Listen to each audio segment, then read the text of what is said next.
Thank you for joining me on this adventure. Your presence means the world to me. Greetings, viewers. Get ready to immerse yourself in the world of 1994 Black Hawk Shoodown incident in this video. The 1994 Black Hawk Shoodown incident, sometimes referred to as the Black Hawk incident, was a friendly fire incident over northern Iraq that occurred on 14 April 1994 during Operation Provide Comfort OPC.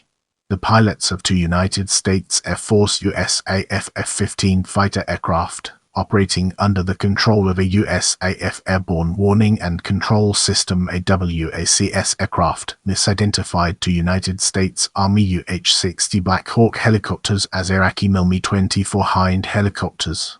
The F-15 pilots fired on and destroyed both helicopters, killing all 26 military and civilians aboard, including personnel from the United States, United Kingdom, France, Turkey, and the Kurdish community. A subsequent USAF investigation blamed the accident on several factors. The F-15 pilots were faulted for misidentifying the helicopters as hostile. Also, the crew members of the AWACS aircraft were blamed for their inaction in failing to exercise appropriate control and for not intervening in the situation. In addition, the identification friend or foe IFF systems had not functioned to identify the helicopters to the F-15 pilots. Furthermore, USAF leaders had failed to adequately integrate U.S. Army helicopter operations into overall OPC air operations. As a result of the investigation, several USAF officers received administrative discipline, but only one, Wang, an AWACS crew member, was tried by Marshal, in which he was acquitted. As a result of complaints by family members of the victims and others that the military was failing to hold its personnel accountable, the U.S. Senate and U.S. House conducted their own investigations into the shoodown and the U.S. military's response to it. Also, Ronald R. Fogelman, the USAF's new chief of staff, conducted his own review of the actions taken by the USAF against the officers involved in the incident. Fogelman's investigation led to several of the officers involved in the incident receiving further administrative discipline. The U.S. Department of Defense subsequently refused U.S. Senate subpoenas for 4 USAF officers to be interviewed for the Senate investigation, which was never publicly released.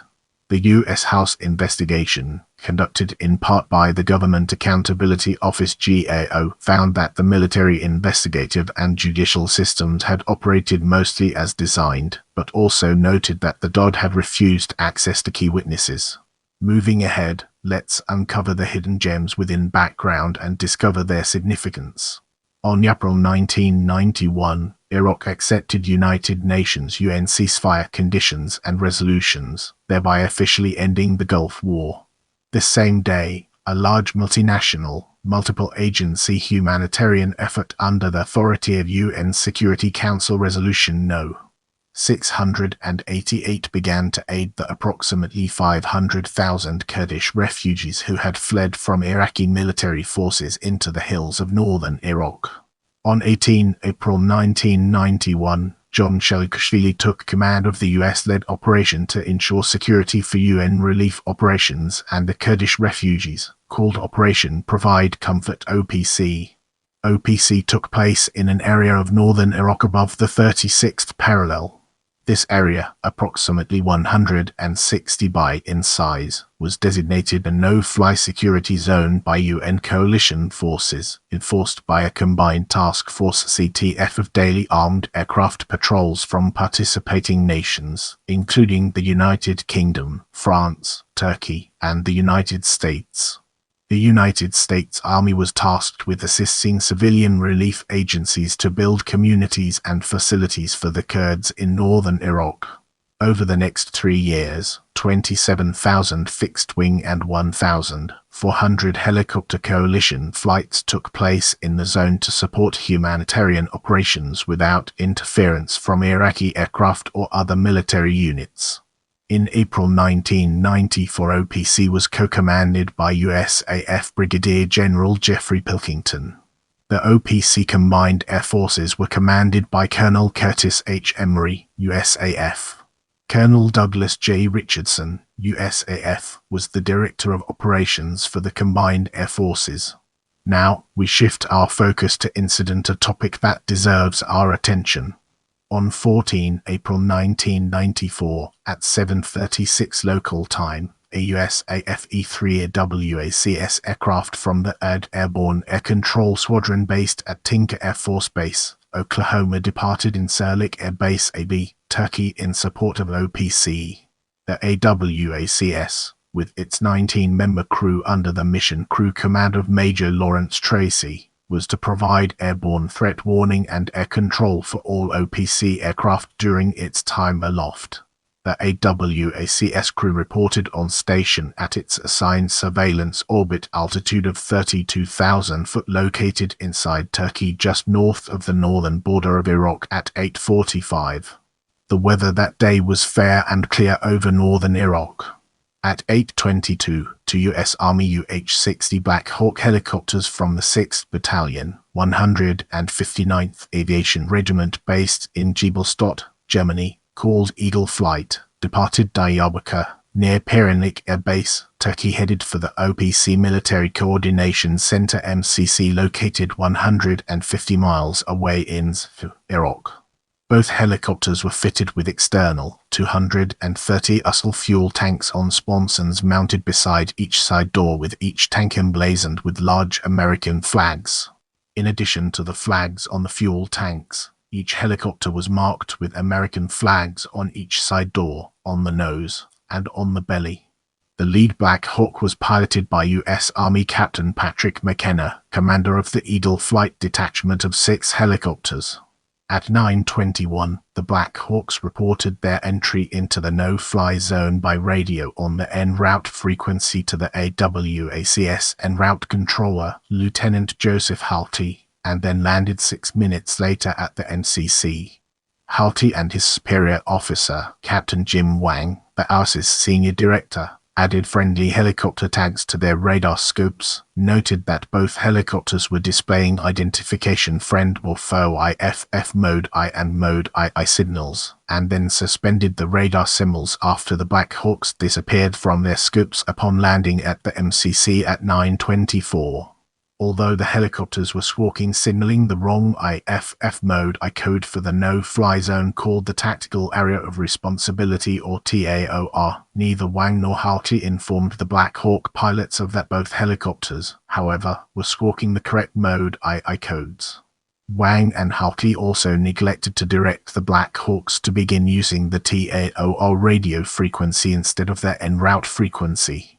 At the MCC, the Black Hawks picked up 16 members of the UN Provide Comfort Coalition leadership team, including 4 Kurdish civilians, 1 Chaldean Catholic civilian, 3 Turkish, 2 British, and 1 French military officer, plus 5 US civilian and military officials.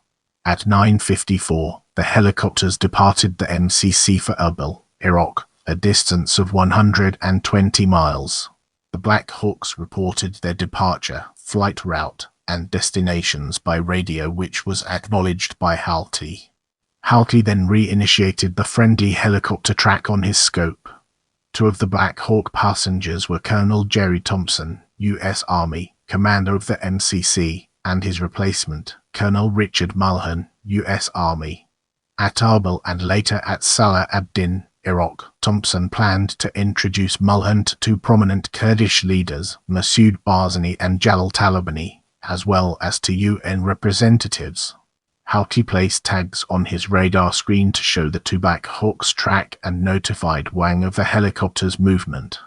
In addition to Halty's screen, the friendly helicopter symbols were visible on the radar screens of Wang, Tracy, and USAF Major Doug Martin. Martin was the Duke or ACE Airborne Command element on the AWACS, meaning he was a rated aircrew member assigned to the crew to ensure that all engagement combat mandates were adhered to and executed as written in OPC policies. En route to Erbil, at 10:12, the Black Hawks entered mountainous terrain and their radar returns disappeared from the AWACS scopes. Captain Dider Bell, an air surveillance officer on the AWACS, noticed that the Black Hawk's radar and IFF returns had disappeared and sent an electronic attention arrow to Wang's scope. Wang took no action and the large blinking green arrow automatically disappeared from his screen after 1 minute. Meanwhile, at 9:35, two USAF fighter aircraft from the fighter squadron, piloted by Captain Eric Wixon and Lieutenant Colonel Randy W. May, departed in Sirlik AB.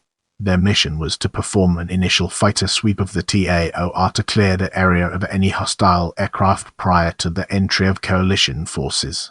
The Air Tasking Order ATO that was supposed to list all scheduled coalition aircraft missions for that day and which the two pilots reviewed before takeoff mentioned that U.S. Army Black Hawk helicopters would be operating in the TAOR but did not list takeoff times, routes, or flight durations for them. At 10:15, Wixon radioed Martin on the AWACS and asked if he had any information to pass to them, to which Martin replied in the negative. At 10:20, Wixon, the F flight lead, reported entering northern Iraq to the AWACS controller responsible for air traffic inside the TAOR, USAF Lieutenant Ricky Wilson. The TAOR frequency the Fs were using was different from the en route frequency being used by the two Black Hawks. Wilson, however, was monitoring both frequencies and was able to see both Black Hawks on his radar scope before they disappeared at 10:12. Wilson and the other AWACS crew members, many of whom were monitoring the F's radio frequency, did not inform the Fs that Black Hawks were currently operating in the TAOR.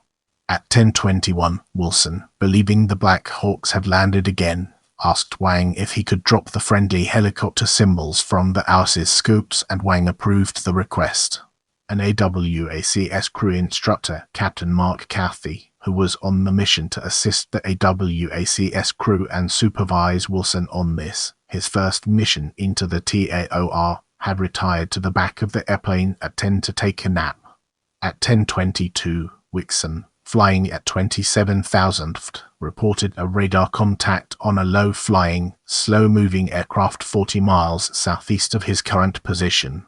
Wilson acknowledged Wixon's report with a clear their response, meaning he had no radar contacts in that area.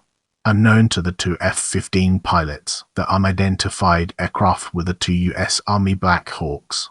Contrary to standard procedure, neither Tracy nor Wang spoke up at this point to request that the AWACS crew members attempt to identify the F's radar contacts.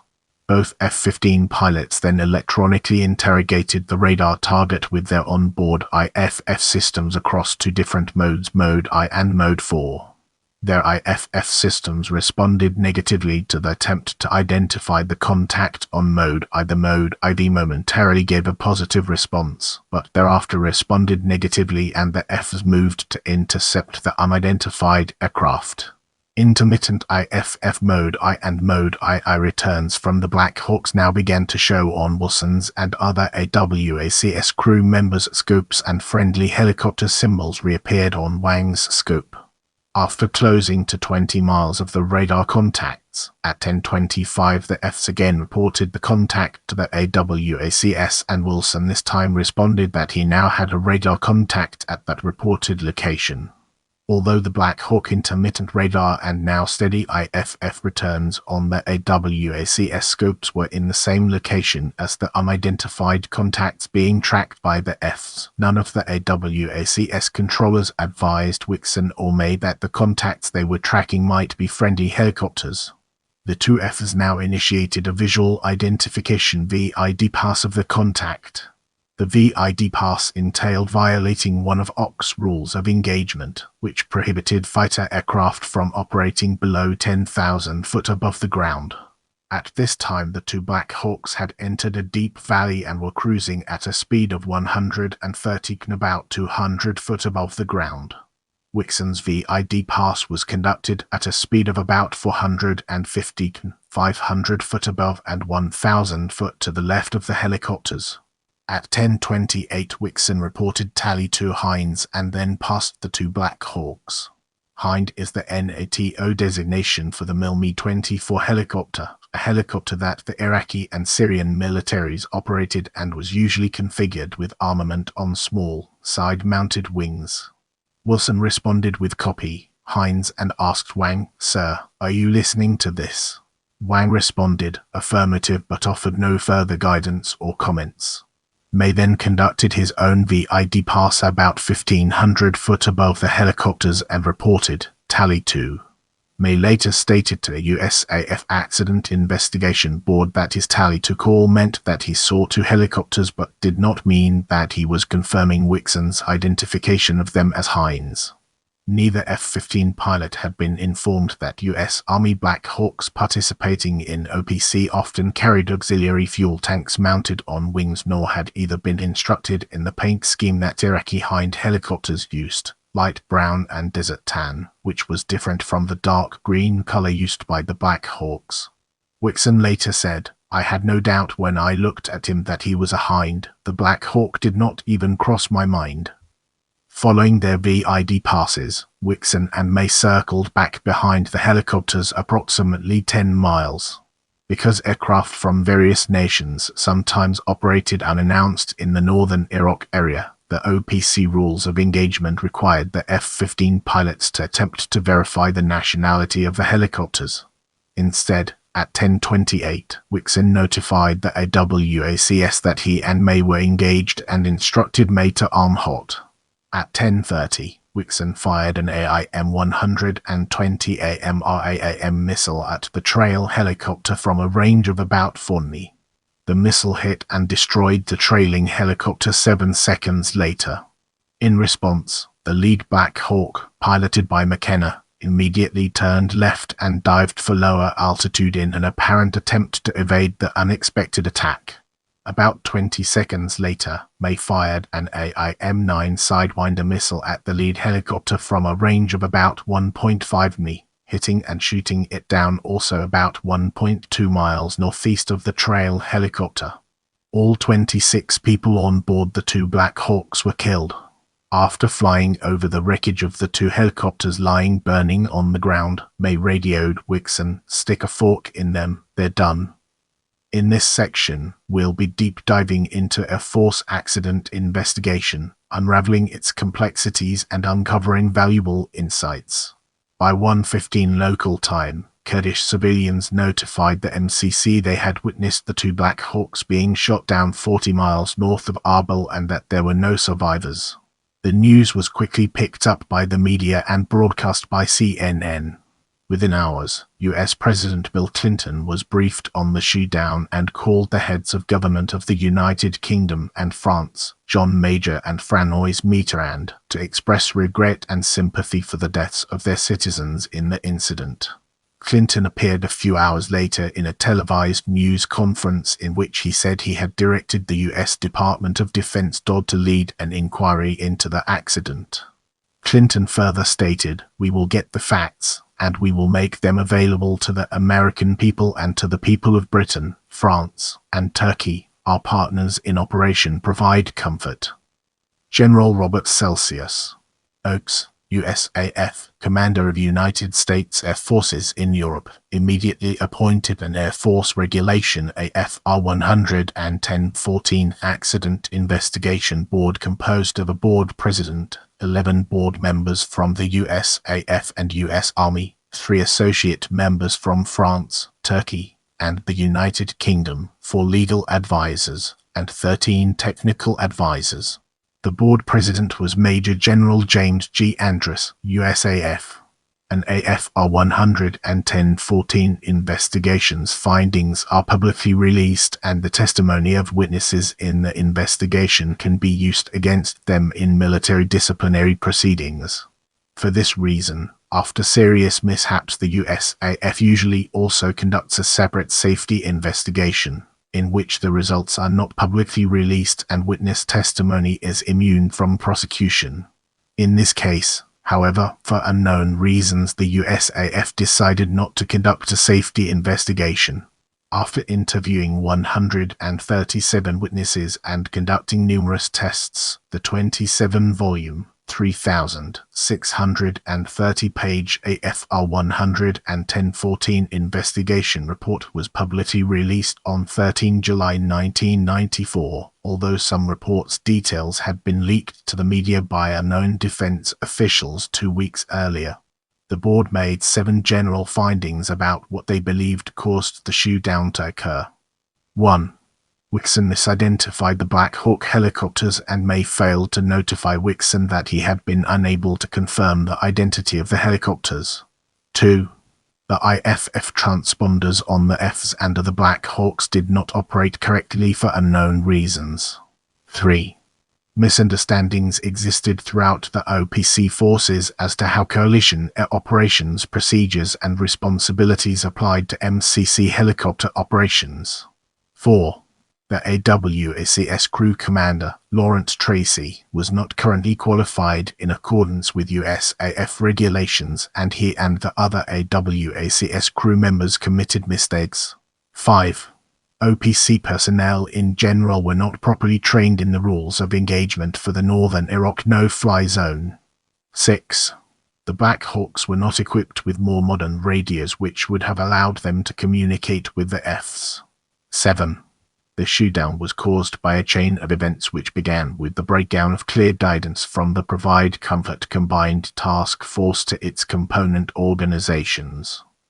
The board report stated that there is no indication that the AWACS Senior Director Wang, the mission crew commander Tracy and the DUKE Martin made any radio calls throughout the intercept, or that they issued any guidance to either the AWACS crew or the F-15 pilots.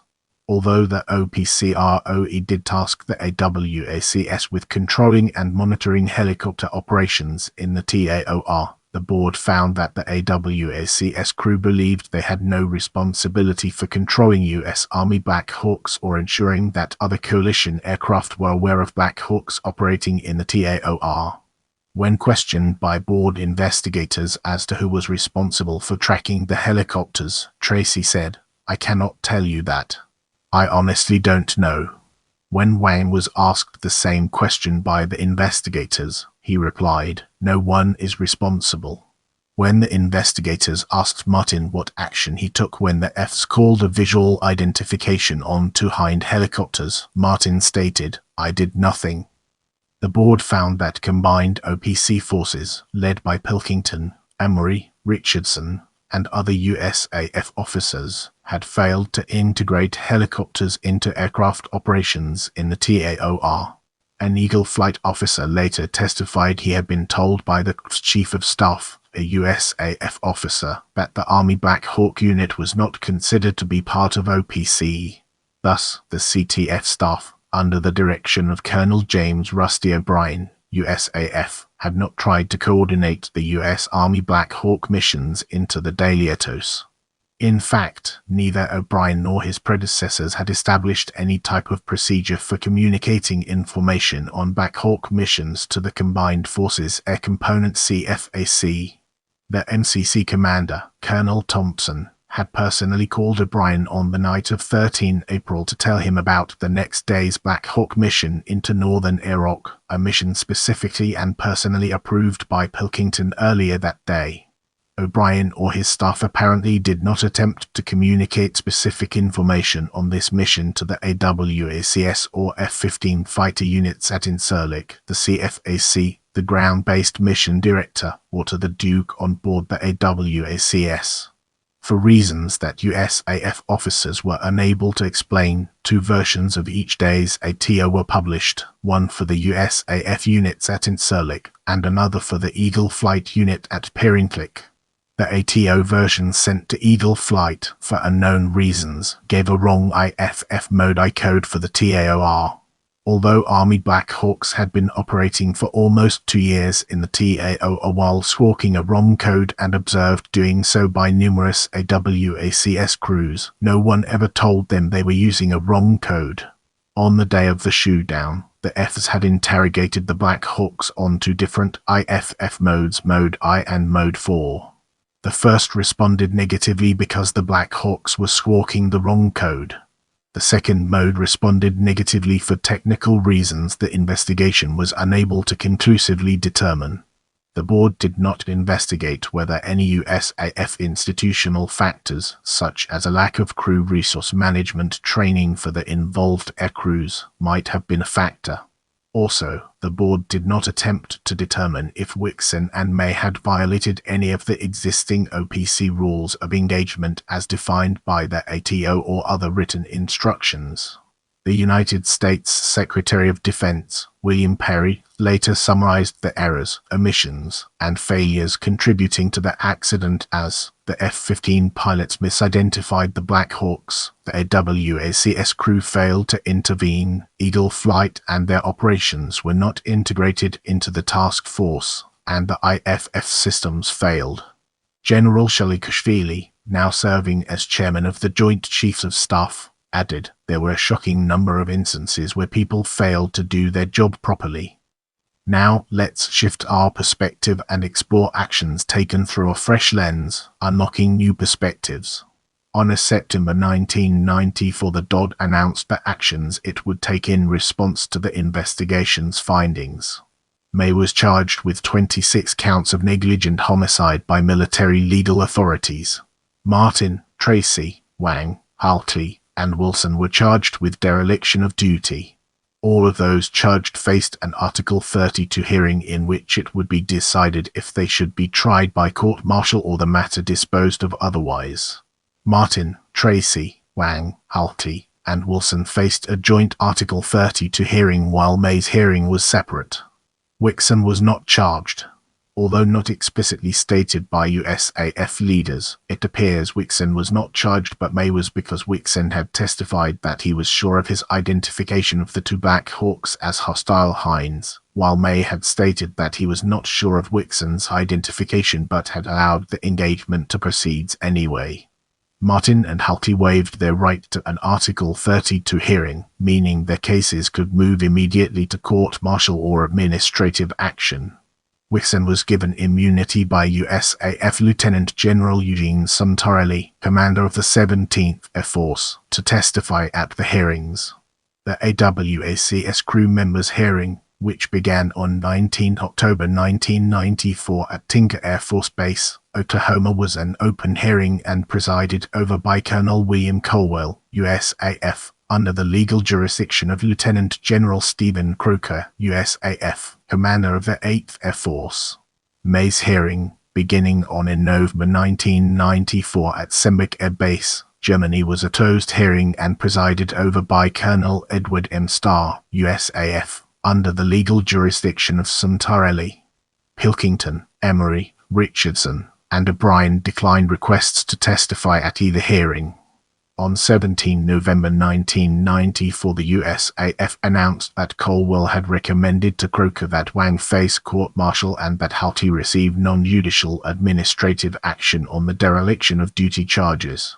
Colwell recommended the formal dereliction of duty charges be dropped against the other AWACS crew members, but that they could still face non-judicial action.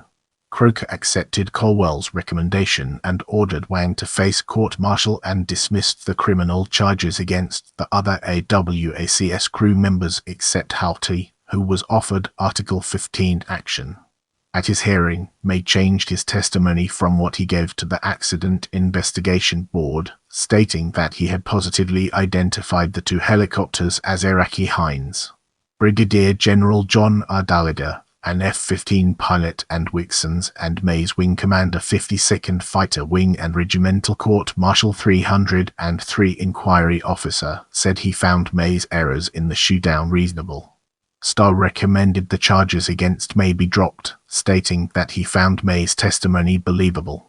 On 27 December 1994, the USAF announced that Suntarelli, an F-15 pilot, had dismissed the charges against May and had decided not to pursue criminal disciplinary actions against any other OPC personnel under his legal jurisdiction, including Wixon, Pilkington, Emery, Richardson, and O'Brien. In January 1995, a USAF flying board returned Wixon and May, who had been grounded since the incident, to flying status. Subsequently, Wixon was transferred to Randolph Air Force Base, Texas, to undergo instructor pilot training with a follow-on assignment to Columbus Air Force Base, Mississippi. The USAF later announced the administrative actions taken against the other personnel involved in the shootdown. Pilkington, Emery, and Richardson received letters of admonishment. Martin, May, O'Brien, Tracy, Wixon, and Wilson received letters of reprimand. Halkey accepted an Article 15 action which resulted in his receiving a letter of reprimand. The personnel involved were allowed to petition for the removal of the letters from their records at a future time. The reprimands were placed in unfavorable information files for each individual and were normally removed after 2 years. General George Jawn, U.S. Army Supreme Allied Commander, Europe, removed Pilkington as commander of OPC, but the USAF retained him as commander of the 86th Airlift Wing at Ramstein Air Base, Germany. O'Brien and Emery were transferred to staff positions at the Pentagon. Richardson was transferred to a staff position at Supreme Headquarters Allied Powers Europe. Emery had been promoted to Brigadier General on 15 July 1994 and his promotion was allowed to stand. In this chapter, we'll be shedding light on Wang's court-martial and its role in shaping our understanding. Wang's court-martial took place, beginning on June 1995, at Tinker Air Force Base. Wang was tried on 3 counts of dereliction of duty. Most of the personnel involved in the incident, except May, were called to testify, including the AWACS crew members, Wixon and Pilkington. Most of the 40 witnesses testified with a grant of immunity. During the trial, evidence was presented that Wang often had trouble staying awake during AWACS missions. In fact, the problem was considered serious enough that the military had referred Wang to medical authorities to be checked for narcolepsy. Wang had also previously failed to check rides. Pilkington, an F-16 pilot, testified that as commander of OPC he had sent numerous aircrew members, the majority of them F-15 pilots, back to their home bases for violating OPC rules or procedures or for displaying a lack of good judgment. In response to questions on the F-15 pilots' actions resulting in the shootdown, Pilkington stated, "I don't understand and I will probably never understand Wixon's mindset." When asked if Wixon and May violated OPC rules of engagement in the incident, Pilkington responded, "Yes." AWACS crew members added in their testimonies that once Wixon and May visually identified the helicopters as hostile, all responsibility for the shootdown passed to the F-15 pilots. Frank Spinner, Wang's civilian attorney, argued that USAF Chief of Staff General Merrill McPeak, a career fighter pilot, had made clear that he did not want Wixon and May punished for their actions in the shootdown. Cited as evidence for this was a Los Angeles Times report, published also in the European Stars and Stripes newspaper on 18 June 1994 that said McPeak strongly opposed court-martial action for Wixon or May. Pilkington stated that he had heard rumors McPeak had said something to that effect, but could not confirm if they were true or not. On 20 June 1995, the USAF announced a nullification verdict by Wang's 10-member court-martial jury, effectively acquitting Wang of the charges. Nullification is not a finding of innocence, but instead it is a refusal to convict on the stated charges. After the verdict, Wang stated, "I want to say the fight is nowhere near over for me. I want a congressional hearing or investigation into why I was the only person charged." Major General Nolan Sclute, the USAF's top legal officer, stated, "An incident like this does not necessarily mean that the conduct of all those involved rises to the level of criminal culpability. I'm satisfied with the handling of the case." Secretary of the Air Force Sheila Widnall added, "The Black Hawk helicopters were downed as a result of a tragic series of errors and unfortunate events involving numerous people. The mishap was not the result of any one individual's actions. The conduct of numerous officers and the system itself contributed. Brace yourself for a deep dive into additional investigations and actions as we explore its impact and relevance in our evolving narrative."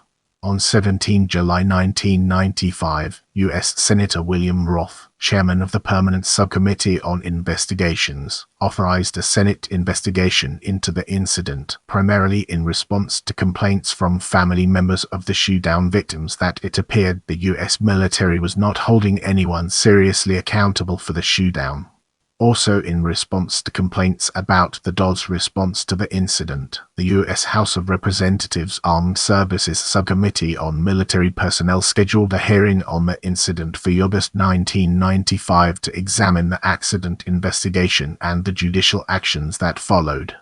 In addition, on 24 July the DOD ordered the USAF to re-examine the disciplinary and administrative actions for the personnel involved in the shootdown and for the Joint Chiefs of Staff to review the corrective actions taken against those involved and determine whether further action was necessary. Whitnell requested that the new USAF Chief of Staff, Ronald R. Fogelman, begin his own review of accountability for the incident. The House Committee on National Security hearing on August was presided over by Congressman Bob Dornin and lasted 1 day. At the hearing, Pilkington and Andrus explained how the USAF accident investigation was conducted and emphasized that Wixon and May violated the OPC rules of engagement by conducting a VID pass of the Black Hawks that was inadequate to determine the helicopter's national origin. Andrus stated, "Sir, as a pilot, I would have made another pass. You would never fire until you know what you are shooting at." Retired USAF Colonel and pilot Jerry Cox expressed concern to the committee with the F-15 pilots for not taking responsibility for their actions. On 10 August 1995, Fogelman spoke at a press conference at the Pentagon in which he announced the conclusions reached by his review into the accountability of USAF personnel involved in the shootdown incident. He said his investigation found that not all the performance evaluations for the individuals involved in the shootdown reflected the fact that they had received administrative action related to the incident. Fogelman stated. Fogelman then announced that he had directed that Wixon, May, Wang, Halty, and Wilson be disqualified from aviation service duties for at least 3 years. Also, Fogelman wrote and placed letters of evaluation in the permanent personnel files of Wixon, May, Wang, Halty, Wilson, Pilkington, and Emery that said each had failed to meet Air Force standards in job knowledge, judgment, and leadership. In addition, a military decoration awarded to O'Brien for his service during OPC was rescinded. A videotape in which Fogelman described his actions related to the incident and his views on standards and accountability was distributed throughout the USAF, and all USAF officers, senior non-commissioned officers, and senior executive service civilians were ordered to view it. Fogelman further stated that he had found that the military justice system had worked as it was designed to work. As we transition, let's shed light on Senate investigation and its relevance to our ongoing exploration. Beginning in September 1995 and continuing for more than 1 year, Roth's Senate inquiry into the shootdown, led by Eric Thorson, investigated the incident. Thorson later stated his belief that the USAF accident investigation report and subsequent proceedings had been manipulated in order to avoid holding Wixon and May accountable for their actions. Thorson also stated that he believed Starr had submitted an inaccurate and misleading report on May's Article 32 hearing to the USAF commanding officers, including Gallagher and Sontarelli. With regard to the AWACS personnel, Thorson added, "We know some of the AWACS crew were incompetent beyond belief, and there is more than adequate evidence to conclude that several crew members were grossly negligent." In August 1996, Roth's investigation board asked the DOD to produce the last 4 witnesses it wished to interview: Sontarelli, Starr, Gallagher, and Colonel Celsius G. Mangin. Mangin was Sontarelli's legal advisor during the Wixon and May inquiry. The DOD refused the request to provide access to the 4 officers. A short time later, John White, U.S. Deputy Secretary of Defense, wrote a letter to Roth in which he asked that those 4 officers not be deposed. After further refusals from the USAF and DOD to provide the 4 officers for interview, Roth's committee gave the DOD and USAF until 2:30 on 31 October 1996 to provide the officers. The deadline passed without the officers appearing before the board. The next day the board sent Senate subpoenas directly to the USAF headquarters office at the Pentagon, which refused to accept them. After learning that the Senate was now planning to individually serve the 4 subpoenas directly to the 4 officers, the Associate Chief of the Air Force Litigation Division accepted the subpoenas. On 13 November 1996, the day the first subpoenaed USAF officer was scheduled to appear, the DOD delivered a letter to Roth, signed by its General Counsel, Judith Miller, saying the DOD believed the subpoenas were invalid because they were issued after the adjournment of sine die of the 104th Congress and was therefore not going to honor the subpoenas by providing the 4 officers for interview. Roth replied to the DOD that only the Senate's legal counsel could determine the validity of congressional subpoenas because of the separation of powers principle in the U.S. Constitution, and thus, the subpoenas were valid. The DOD, on 20 November in another letter signed by Miller, again refused to produce the witnesses. Roth, whose committee chairmanship was scheduled to end the next month, was told by the U.S. Department of Justice that the U.S. Attorney General, Janet Reno, would not support him if he chose to take the dispute with the DOD to court. Also, many of Roth's Senate colleagues, including John McCain, were asking him to back off. Thus, Roth decided to drop the matter and continue preparing the report without the testimony of Sontarelli, Gallagher, Starr, and Mangin. For the first time in U.S. history, the DOD had refused to comply with a U.S. Senate subpoena. In January 1997, U.S. Senator Fred Thompson became chairman of the Senate Permanent Subcommittee on Investigations and terminated the Black Hawk investigation. The Senate investigation report was never publicly released. Asked in 2001 about the DOD's refusal to honor the Senate subpoenas, Thorson responded, "Basically they told the United States Senate to go to hell." As we progress through this video, let's now turn our gaze towards GAO investigation. In September 1995, the House National Security Subcommittee on Military Personnel, chaired by Bob Dornin, requested that the Government Accountability Office GAO conduct its own investigation into the shootdown incident.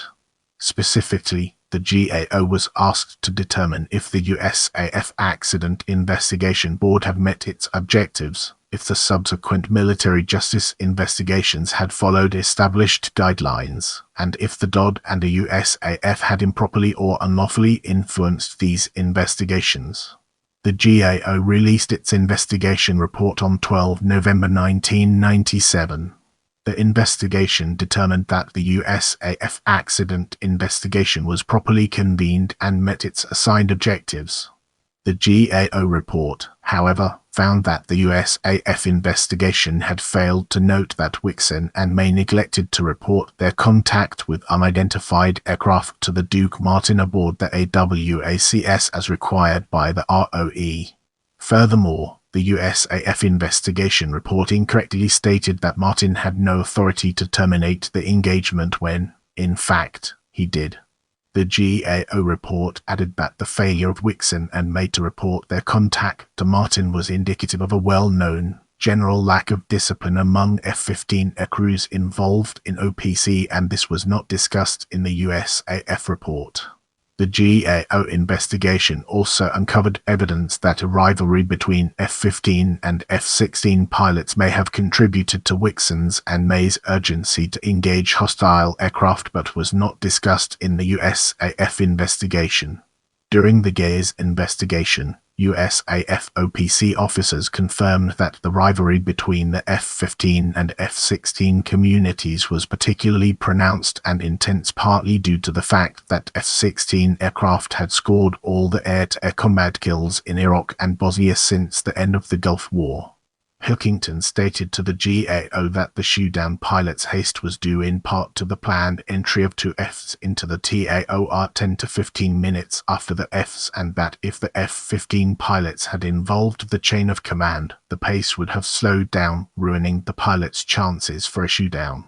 The GAO concluded that if the evidence of a lack of mission discipline by Wixon and May had been included in the USAF report, such information could have been useful in subsequent administrative and disciplinary actions. Another aspect the GAO investigation revealed was that the training F-15 pilots received for identifying helicopters was not adequate. Visual ID training was accomplished by reviewing slides on a projector. Helicopters made up only about 5% of the training slides, and nearly all the pictures depicted helicopters from the ground looking up because the pictures were provided by the US Army. Investigators also learned from interviewing other F-15 pilots that helicopter recognition was not regarded as an important skill within the F-15 pilot community because helicopters are not considered a threat to Fs in air-to-air combat. The GAO found no evidence of improper or unlawful command influence by USAF leaders on the investigation or subsequent administrative and military justice actions. The GAO noted, however, that it was unable to obtain complete confirmation of this finding because the DOD denied the GAO request to interview key USAF officials, including Santarelli, Dalga, Starr, and Mangin. As we progress, let's shine a spotlight on compensation and examine its intricate interplay within our topic.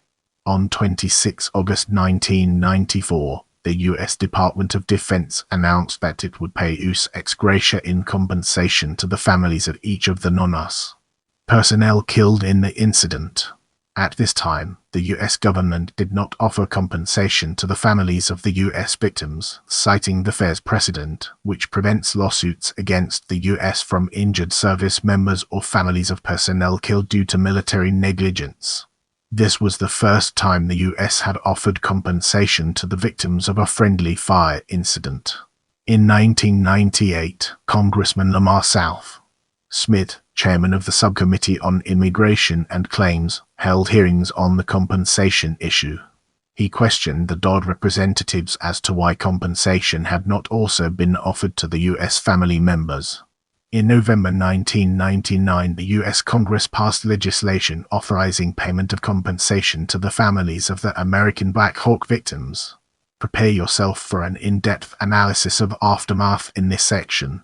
5 days after the shootdown, USAF OPC officials began including Black Hawk flight times in the daily ATO and included the correct IFF code in the ATO provided to Eagle Flight. OPC officially ended on 31 December 1996. Over the 6 years of the operation, coalition participants flew a total of 62,000 fixed-wing and rotary-wing sorties. The Black Hawk shootdown was the only serious accident to occur during the operation. Wixon resigned and May retired from the USAF soon after Fogelman's investigation was complete. Lawrence Tracy retired immediately after Wang's court-martial on an early 15-year retirement auction. By May 2005, Jim Wang was still serving in the USAF, but he remained at the rank of captain, having been denied promotion. Interviewed in 2005 about the shootdown, Tracy stated, "Jim Wang and all of us at first were held up as scapegoats. I think that was to cover up for the pilots. They had their fangs out. They wanted to kill something because it had been ages since an F-15 had shot anything down. We were held accountable for their actions." Andrus retired from the USAF in 1995, Pilkington in 1996, Emery in 1997, and Santarelli in 1998, all at the same rank they held at the time of the shootdown, except Emery, who retired as a brigadier general. Richardson was promoted to brigadier general on June 1999 and retired on September 2001. Gallagher was appointed as superintendent of the USAF Academy in June 2000 and was promoted to lieutenant general on August of the same year. Gallagher's appointment and promotion were criticized by observers because of his involvement in the controversial shootdown after actions and refusal to testify for the Senate investigation. Gallagher retired on September 2003, but at the rank of Major General. A monument to the 26 victims of the shootdown was constructed at Giebelstadt Army Airfield, Germany, and dedicated on 14 April 1996. After U.S. military presence ceased at Giebelstadt due to base closures, the monument was moved to Fort Rucker, Alabama on 10 March 2006 and rededicated on 14 April 2007. The 53rd Fighter Squadron was closed on 10 March 1999, but was reactivated in December 2021 as part of 495th Fighter Group. If you enjoyed this video, don't forget to give it a thumbs up and subscribe to my channel.